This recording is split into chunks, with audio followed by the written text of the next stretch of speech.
Hello दोस्तों, मैं Shivam Kumar RRB physics में आपका स्वागत करता हूं। क्लास 10th की फिजिक्स में आज का टॉपिक है आपका गोलीय दर्पण, जिसको इंग्लिश में कहते हैं स्फेरिकल मिरर। आइए हम लोग समझ लेते हैं कि गोलीय दर्पण क्या होता है। हम लोग कांच का एक खोखला गोला लेते हैं। हम लोग क्या लेते हैं? कांच का एक खोखला गोला लेते हैं। तो हमने कांच का एक खोखला गोला ले लिया भाइयों। अगर हम इस खोखले गोले को दो भागों में डिवाइड कर दें तो इसके कितने भाग प्राप्त होते हैं? एक ये और दूसरा ये। अगर अब हम लोग अब क्या करें, इसकी बाहरी वाली पृष्ठ पर अगर हम लाल ऑक्साइड का पेंट कर दें या कलई कर दें, लाल ऑक्साइड का पेंट कर दें या कलई कर दें, तो ये आपका अवतल गोलीय दर्पण प्राप्त हो जाता है। कौन सा? अवतल गोलीय दर्पण प्राप्त हो जाता है। अगर हम इस वाले पृष्ठ पर अंदर की ओर कलई करें तो बाहर वाला पृष्ठ कैसा होगा? परावर्तक तल होगा। तो ये आपका क्या हो जाएगा? तो ये आपका उत्तल गोलीय दर्पण प्राप्त हो जाता है। कौन सा? उत्तल गोलीय दर्पण प्राप्त हो जाता है। अगर हम लोग डेफिनेशन देखना चाहें तो इसकी डेफिनेशन क्या हो जाएगा? तो किसी कांच के खोखले गोले का वह भाग जिसके एक पृष्ठ पर पारे की कलई या लाल ऑक्साइड का पेंट किया जाता है तथा दूसरा तल परावर्तक तल होता है, क्या कहलाता है भैया? गोलीय दर्पण कहलाता है। तो यही हमने आप लोगों के लिए डेफिनेशन भी नोट कर दी है। तो देखिएगा, किसी कांच के खोखले गोले का वह भाग जिसके एक पृष्ठ पर पारे की कलई या लाल ऑक्साइड का पेंट्स किया जाता है तथा दूसरा तल परावर्तक तल होता है, क्या कहलाता है भैया? गोलीय दर्पण कहलाता है। अब हमने आपको बताया कितने भाग इसके होते हैं? दो भाग होते हैं। अब कौन कौन से दो भाग होते हैं? एक आपका अवतल बना था और दूसरा क्या बना था? उत्तल बना था। तो ये कितने प्रकार का हो गया भैया? ये दो प्रकार का होता है। कितने प्रकार का होता है? दो प्रकार का होता है। तो सबसे पहला क्या हो जाएगा आपका? अवतल गोलीय दर्पण। क्या हो जाएगा? अवतल गोलीय दर्पण। अब देखिएगा, अवतल गोलीय दर्पण हमने आपको भी बताया भी था। देखो, बेगोलीय दर्पण जिनके उभरे हुए तल पर, मतलब बाहर की ओर, बेगोलीय दर्पण जिनके उभरे हुए तल पर क्या होती है? कलई होती है तथा परावर्तन किससे होता है भैया? दबी हुई सतह से होता है। किससे होता है भैया परावर्तन? इस वाले पक्ष से होता है, दबी हुई सतह से होता है। तो क्या कहलाते हैं? आपके अवतल गोलीय दर्पण कहलाते हैं। अब देखिएगा, अगला पॉइंट आपका है उत्तल गोलीय दर्पण। अब ये क्या होता है भैया? देखिएगा, यहाँ पे फिर समझ लीजिएगा, हमने दूसरा आपको जो पृष्ठ बताया इसमें भीतर की ओर कलई बताया था, जिसमें क्या होता है? दबे हुए तल पर कलई होती है तथा परावर्तन कहाँ से होगा? फिर उभरी सतह से होता है। तो देखिएगा, वे गोलीय दर्पण जिनके उभरे हुए तल से क्या होता है? उभरे हुए तल से परावर्तन होता है। तो यही हमने डेफिनेशन भी भैया लिखी है। देखो, वे गोलीय दर्पण जिनके दबे हुए तल पर कलई तथा परावर्तन उभरी सतह से होता है, क्या कहलाते हैं? उत्तल गोलीय दर्पण कहलाते हैं। क्या कहलाते हैं भैया? उत्तल गोलीय दर्पण कहलाते हैं। अगला टॉपिक आज है मेरा गोलीय दर्पण संबंधी कुछ परिभाषाएं। तो आइए देखते हैं, इनको भी हम लोग समझ लेते हैं। एक चित्र के माध्यम से सभी परिभाषाएं आपकी आ जाएंगी। तो देखिएगा क्या होता है भैया,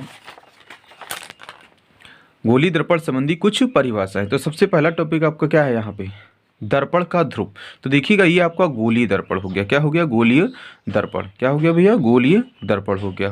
क्या होता है भैया? गोलीय दर्पण।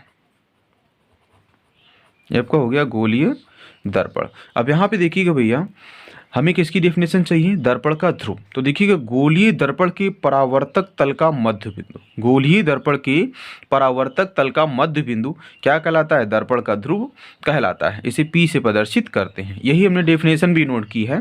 गोलीय दर्पण के परावर्तक तल का मध्य बिंदु दर्पण का ध्रुव कहलाता है। इसे P से प्रदर्शित करते हैं। दूसरी हेडिंग आपकी है वक्रता केंद्र। तो वक्रता केंद्र क्या होता है? तो देखिएगा, खोखले गोले का वह केंद्र, अगर हम लोग इसको बनाना चाहें तो कंडीशन क्या होगी? ये वाली।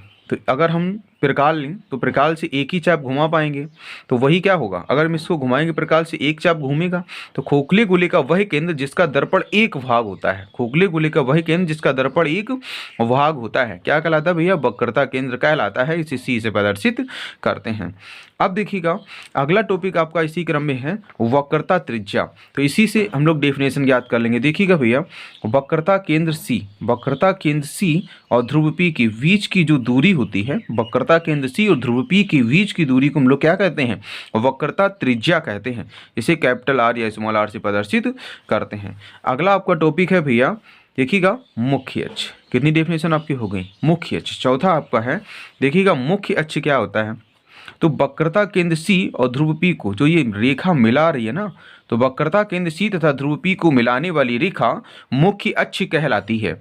अब देखिएगा फिर अगला टॉपिक आपका है दर्पण का द्वारक। क्या है भैया? दर्पण का द्वारक। तो देखिएगा द्वारक क्या होता है, आप लोग देख रहे होंगे M1 और M2, यही इसका द्वारक होता है। तो गोलीय दर्पण के परावर्तक तल का ये टोटल क्या हो जाएगा? व्यास। तो गोलीय दर्पण के परावर्तक तल का व्यास मतलब यहाँ से यहाँ तक, तो गोलीय दर्पण के परावर्तक तल का व्यास दर्पण का द्वारक कहलाता है। अब देखिए भैया अगला टॉपिक आपका फिर है मुख्य फोकस। मुख्य फोकस, तो देखिएगा मुख्य फोकस क्या है, तो यहाँ पे हो जाएगा मुख्य अक्ष के समांतर चलने वाली किरणें। देखिएगा हम यहाँ पे दो किरणें डाल रहे हैं। मुख्य अक्ष के समांतर चलने वाली किरणें दर्पण से परावर्तन के पश्चात, मतलब इससे परावर्तन होगा तो यहाँ पे मिलेंगी। तो मुख्य अक्ष के समांतर चलने वाली किरणें दर्पण से परावर्तन के पश्चात जिस बिंदु पर मिलती हैं, अगर यहाँ पे उत्तल दर्पण होता तो उत्तल दर्पण में देखो क्या होता है, हम लोग रफली देख लेते हैं। अगर ये किरणें समांतर चल रही हैं तो उत्तल दर्पण में क्या होगा, ये बाहर की ओर निकल जाएंगे, तो यहाँ पे कैसी प्रतीत होंगी? मिलती हुई प्रतीत होती हैं। तो ये भी क्या होता है? आपका फोकस कहलाएगा। तो देखिएगा मुख्य अक्ष के समांतर चलने वाली किरणें दर्पण से परावर्तन के पश्चात जिस बिंदु पर मिलती हैं, किसमें भैया? अवतल दर्पण में। और इसमें क्या हो जाएगा? जिस बिंदु पर मिलती हुई प्रतीत होती हैं, किसमें भैया? उत्तल दर्पण में। तो क्या कहलाता है भैया? मुख्य फोकस कहलाता है। यही डेफिनेशन हमने आपकी लिख भी दी है।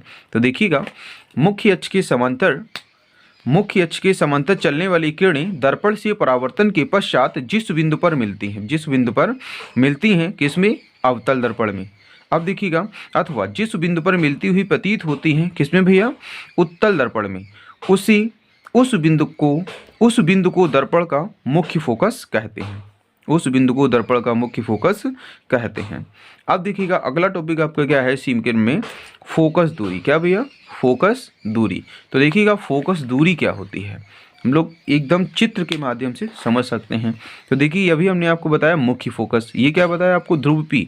तो मुख्य फोकस F और ध्रुव पी के बीच की दूरी को क्या कहते हैं? फोकस दूरी कहते हैं। इसे स्मॉल f से प्रदर्शित करते हैं। तो देखिएगा मुख्य फोकस F तथा ध्रुव P के बीच की दूरी को फोकस दूरी कहते हैं। इसे F से प्रदर्शित करते हैं। अगला टॉपिक आपका है फोकस तल। तो देखिएगा फोकस तल क्या आता है? देखो भैया फोकस तल होता क्या है? देखो मुख्य अक्ष के लंबवत ये हमने जो तल बनाया फोकस तल के लिए, तो मुख्य अक्ष के लंबवत तथा मुख्य फोकस से गुजरने वाले तल को, मुख्य अक्ष के लंबवत तथा मुख्य फोकस से गुजरने वाले तल को हम लोग क्या कहते हैं? फोकस तल कहते हैं। अगला टॉपिक आपका है भैया देखिएगा वक्रता त्रिज्या तथा फोकस दूरी में संबंध। तो वक्रता त्रिज्या फोकस दूरी में क्या संबंध होता है? तो वक्रता त्रिज्या और फोकस दूरी में भैया संबंध होता है, क्या होता है भैया? r बराबर 2f। r बराबर क्या होता है? 2f होता है। तो मतलब जो r बराबर 2f, देखो वक्रता त्रिज्या फोकस दूरी के 2 गुने के बराबर होती है। वक्रता त्रिज्या फोकस दूरी के 2 गुने के बराबर होती है। तो क्या देखो यही हमने लिखा भी है भैया, वक्रता त्रिज्या फोकस दूरी के 2 गुने के बराबर होती है। या इसको हम लोग लिख सकते हैं f बराबर r/2। क्या लिख सकते हैं? f बराबर r/2। तो मतलब यहाँ पे क्या हो जाएगा? जो फोकस दूरी होती है वो क्या होती है? वक्रता त्रिज्या की आधी होती है। फोकस दूरी वक्रता त्रिज्या की आधी होती है। अगर हमारी वीडियो आप लोगों को पसंद आई हो तो वीडियो को सब्सक्राइब करें एंड बेल आइकन को दबाएं, जिससे हमारा प्रत्येक नोटिफिकेशन आप लोगों तक पहुंचता रहे। इससे पीछे की वीडियो देखने के लिए हमारे प्लेलिस्ट में जाएं और हमारे चैनल को ज़्यादा से ज़्यादा शेयर करें। Thank you.